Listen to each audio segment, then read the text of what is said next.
คำเตือนเนื้อหาที่ท่านจะได้รับชมต่อไปนี้แม้นเกิดขึ้นจากการกระทำของข้าพเจ้าเพียงแต่ผู้เดียวสบายดีท่านผู้ชมที่เข้ารับชมและรับฟังคลิปนี้เนื้อหาที่จะนำเสนอต่อไปนี้แม้นเกี่ยวกับการลิงก์อินเทอร์เน็ตหลายคนคงจะรู้ว่าการลิงก์อินเทอร์เน็ตนั้นมีผลดีและผลเสียอันใดแต่ในวันนี้เราจะบ่มาเว้าถึงสิ่งนั้นเพราะสิ่งนั้นทุกคนรู้ดีและรู้ดีกว่าข้าพเจ้าเองวันนี้ข้าพเจ้าจะมานำเสนอเกี่ยวกับการงดลิงก์อินเทอร์เน็ตจากประสบการณ์จริงที่งดลิงก์อินเทอร์เน็ตมา1 อาทิตย์พิสูจน์เองรู้เองแต่อยากแชร์ในสิ่งที่รู้นั้นบ่รับฟังก็บ่เป็นหยังขอเพียงแค่ปิดคลิปนี้ไปก็เท่านั้นเองและสำหรับใครที่อยากรับฟังก็ขอความร่วมมือกรุณาฟังให้จบแล้วจึงปิดคลิปอาจจะบ่สำคัญแต่อยากแชร์เพราะมันอาจสำคัญการงดลิงก์อินเทอร์เน็ตในมือทำอิฐจังรู้สึกว่า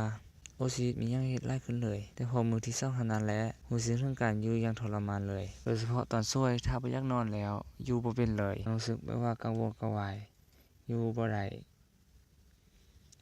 นั่งก็บ่แม่นนอนก็บ่ถึกใจจนเป็นบ้าพู้นแหละแต่พอผ่านมื้อนั้นมาก็รู้สึกว่าอยู่ได้หาอันอื่นที่จะมาเฮ็ดแทนมันได้เอิ้นว่ารู้จักแก้ไขปัญหาแล้วและ3-4มื้อที่เหลือก็รู้สึกว่าเราสามารถอยู่ได้โดยขาดอินเทอร์เน็ตแล้วขอสรุปความสั้นๆว่าการงดลิ้นหรือบ่เฮ็ดในสิ่งที่ตัวเองมักนั้นมันยากแต่สิ่งที่ยากกว่านั้นคือการหาสิ่งจะมาเฮ็ดแทนมันจบการอธิบายบ่แม่นเนาะจบการจมของข้าพเจ้าแล้ว